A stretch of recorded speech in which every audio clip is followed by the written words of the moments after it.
বিসমিল্লাহির রহমানির রহিম। আসসালামু আলাইকুম। সুপ্রিয় শিক্ষার্থীবৃন্দ, ত্রিশাল সরকারি নজরুল একাডেমির অনলাইন ক্লাস ধারাবাহিকতায় তোমাদের সকলকে জানাই আন্তরিক প্রীতি ও শুভেচ্ছা। আশা করি সকলেই তোমরা ভালো আছো এবং সুস্থ আছো। তোমরা সকলেই জানো যে কোভিড-19-এর কারণে প্রতিষ্ঠানে ক্লাস নেওয়া সম্ভব হচ্ছে না, তাই অনলাইন ক্লাসের মাধ্যমে তোমাদের মাঝে আজকে উপস্থিত হয়েছি আমি জাকিয়া সুলতানা নিভা, সহকারী শিক্ষিকা, ত্রিশাল সরকারি নজরুল একাডেমি। তো আজকে আমি নবম এবং দশম শ্রেণীর বাংলাদেশ ও বিশ্ব পরিচয় এই ক্লাসটি নিতে যাচ্ছি। তো আজকে আমি তোমাদের সাথে যে অধ্যায়টি নিয়ে আলোচনা করব, অধ্যায়টি হচ্ছে অষ্টম। তো এখান থেকে আজকে আমাদের আলোচনার বিষয় থাকবে বাংলাদেশের গণতন্ত্র ও নির্বাচন। তো আজকে আমাদের মূল আলোচনার বিষয় হচ্ছে বাংলাদেশের গণতন্ত্র, অর্থাৎ গণতন্ত্র কী বা গণতন্ত্র কাকে বলে, গণতন্ত্রের প্রকারভেদ এবং সেই সাথে বাংলাদেশের গণতন্ত্র অর্থাৎ বাংলাদেশের গণতান্ত্রিক অবস্থা সম্পর্কে আজকে আমরা আলোচনা করব। তাহলে শুরুতেই আজকে আমরা প্রথমেই জানব গণতন্ত্র কী বা গণতন্ত্র কাকে বলে।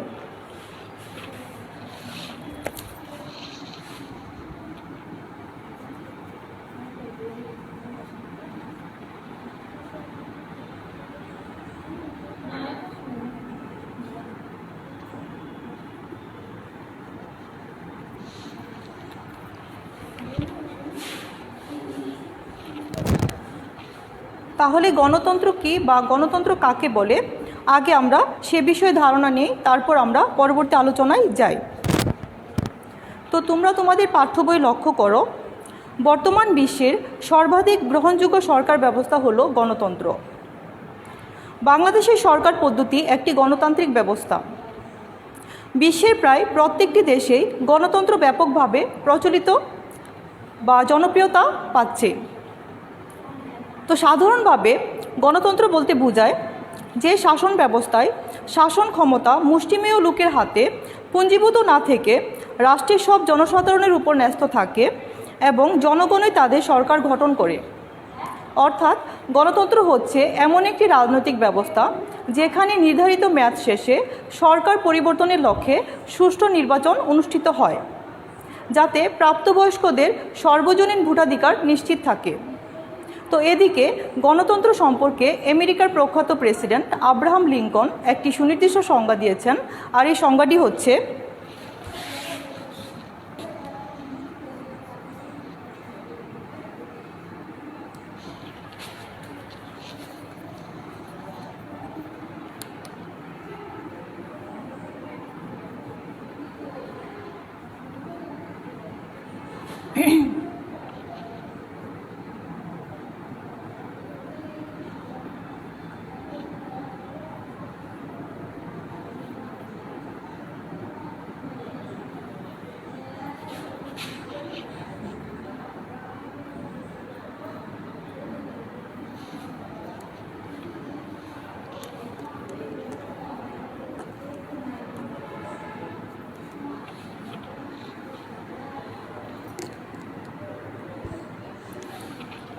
তো আমেরিকার প্রখ্যাত প্রেসিডেন্ট আব্রাহাম লিঙ্কন গণতন্ত্র সম্পর্কে একটি সুনির্দিষ্ট সংজ্ঞা দিয়েছেন।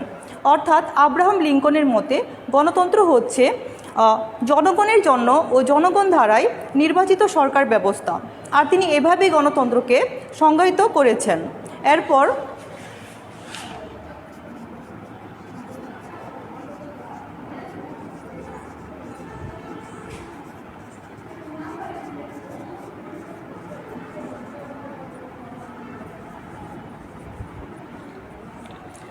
এরপর অধ্যাপক গ্যাটেল গণতন্ত্র সম্পর্কে আরেকটি সুনির্দিষ্ট সংজ্ঞা দিয়েছেন। অর্থাৎ অধ্যাপক গ্যাটেলের মতে গণতন্ত্র হচ্ছে যে শাসন ব্যবস্থায় নাগরিকগণ সার্বভৌম ক্ষমতার প্রয়োগে অংশ নেওয়ার অধিকারী, তাকেই বলা হয় গণতন্ত্র। সাধারণ অর্থে গণতন্ত্র হচ্ছে সংখ্যাগরিষ্ঠতার স্বার্থে গঠিত ও পরিচালিত সরকার ব্যবস্থা। তবে এর অর্থ এই নয় যে গণতন্ত্র সংখ্যালঘুর মতামত ও স্বার্থকে উপেক্ষা করবে, বরং গণতন্ত্রের আইনের দৃষ্টিতে সকলেই সমান। সুতরাং গণতন্ত্র 20 শতকের একটি জনপ্রিয় ধারণা, যা বর্তমানে সরকার পরিচালনার সর্বশ্রেষ্ঠ ব্যবস্থা হিসেবে প্রতিষ্ঠিত হয়েছে। তো এই হচ্ছে গণতন্ত্র কী বা গণতন্ত্র কাকে বলে। তো এখন আমরা আলোচনা করব গণতন্ত্রের প্রকারভেদ সম্পর্কে।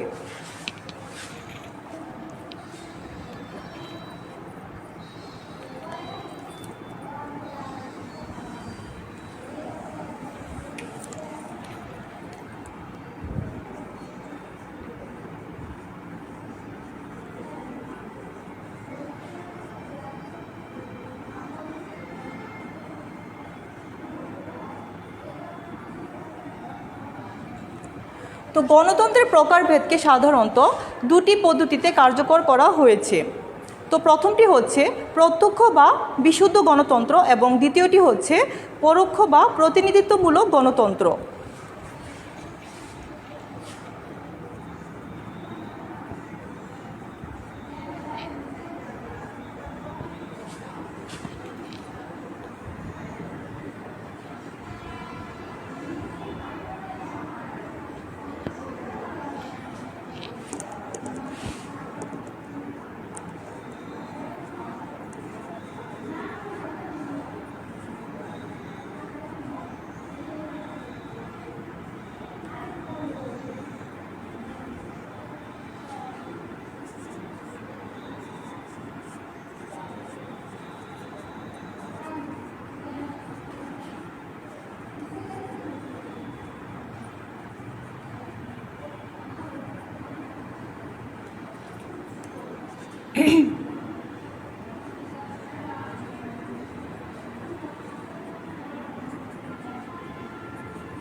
তো গণতন্ত্রের প্রকারভেদকে সাধারণত দুটি পদ্ধতিতে কার্যকর করা হয়েছে।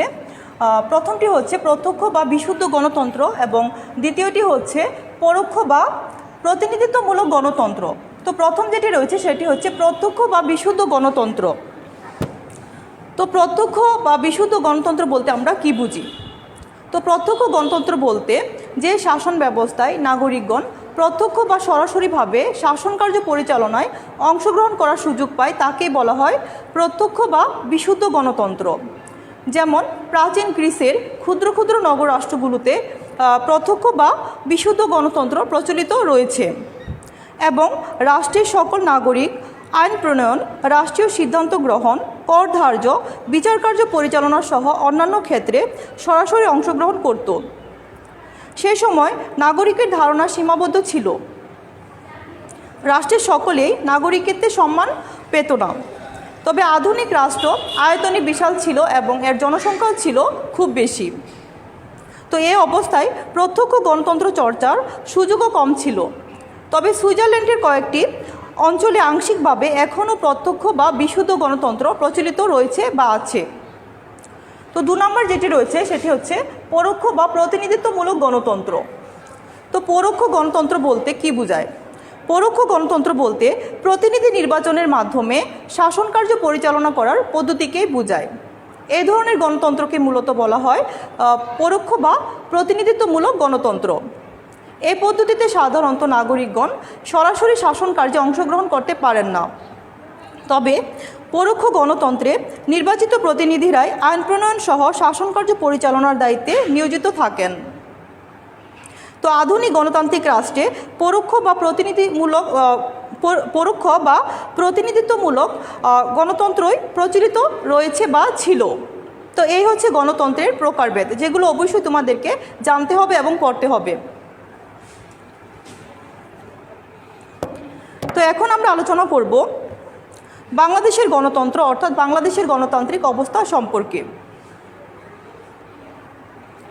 তো তোমরা তোমাদের পাঠ্য বইয়ে লক্ষ্য করো 1947 সালে ব্রিটিশ শাসনের অবসানের পর পাকিস্তানে পার্লামেন্টারি শাসন ব্যবস্থা গৃহীত হয়।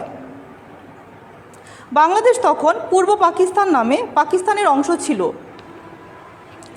পাকিস্তান গণপরিষদে দেশের সংবিধান প্রণয়ন করতে প্রায় 9 বছর সময় লাগে। এই সময় পার্লামেন্টারি শাসনের নামে বস্তুত গভর্নর জেনারেল এবং আমলারাই দেশ শাসন করত। প্রধানমন্ত্রী অথবা আইনসভার মতামতের তোয়াক্কা না করে গভর্নর জেনারেল নিজের পছন্দ অনুযায়ী মন্ত্রিসভা গঠন করতেন। সংবিধান প্রণয়নের 2.5 বছরের মাথায় জেনারেল আইয়ুব খান 1958 সালে সামরিক শাসন জারি করেন। অর্থাৎ 1958 সালে জেনারেল আইয়ুব খান সামরিক শাসন জারি করেন। এর মধ্য দিয়ে পাকিস্তানের ভঙ্গুর গণতান্ত্রিক ব্যবস্থার অবসান ঘটে। কিন্তু পরবর্তীতে রাজনৈতিক আন্দোলনের মধ্য দিয়ে পার্লামেন্টারি গণতন্ত্র প্রতিষ্ঠার দাবি সোচ্চার হয়েছে। পাকিস্তান রাষ্ট্রে প্রথম জাতীয় পরিষদে নির্বাচন অনুষ্ঠিত হয় 1970 সালে। অর্থাৎ 1970 সালে পাকিস্তান রাষ্ট্রের প্রথম জাতীয় পরিষদে নির্বাচন অনুষ্ঠিত হয়, আর এটি ছিল তৎকালীন পাকিস্তানের সর্বশেষ নির্বাচন। তো নির্বাচনে বঙ্গবন্ধু শেখ মুজিবুর রহমানের নেতৃত্বে আওয়ামী লীগ সংখ্যাগরিষ্ঠ আসন লাভ করেন। কিন্তু পাকিস্তানি সামরিক সরকার বঙ্গবন্ধুর হাতে ক্ষমতা হস্তান্তর না করে নিরস্ত্র বাঙালির উপর আক্রমণে ঝাঁপিয়ে পড়েন।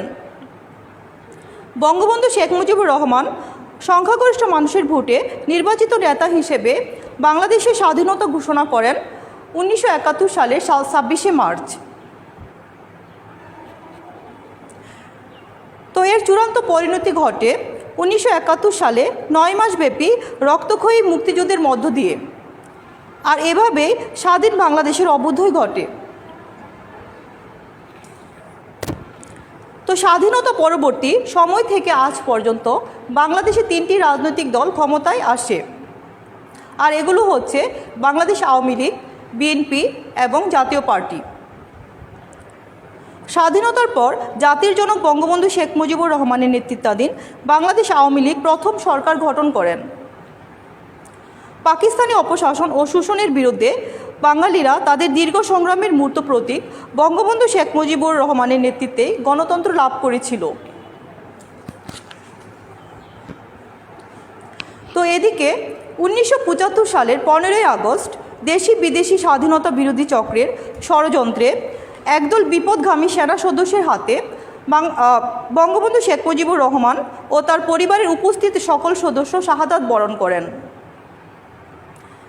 আর এটি হয় 1975 সালের 15ই আগস্ট। একই সালের 3রা নভেম্বর জাতীয় 4 নেতা নির্মমভাবে হত্যাকাণ্ডের শিকার হন, আর এটি হয় ঢাকা কেন্দ্রীয় কারাগারে। শুরু হয় বাংলাদেশের উল্টো পথের যাত্রা, যা 90-এর গণ অভ্যুত্থান পর্যন্ত অব্যাহত থাকে। তো 90-এর গণ অভ্যুত্থান বিচারপতি শাহাবুদ্দিন আহমেদের নেতৃত্বে তত্ত্বাবধায়ক সরকার গঠন ও 27শে ফেব্রুয়ারি 1991 সালে জাতীয় সংসদ নির্বাচন বাংলাদেশের রাজনৈতিক বিবর্তন ও গণতন্ত্র পুনরুদ্ধারে একটি উল্লেখযোগ্য অধ্যায়ের সূচনা করে।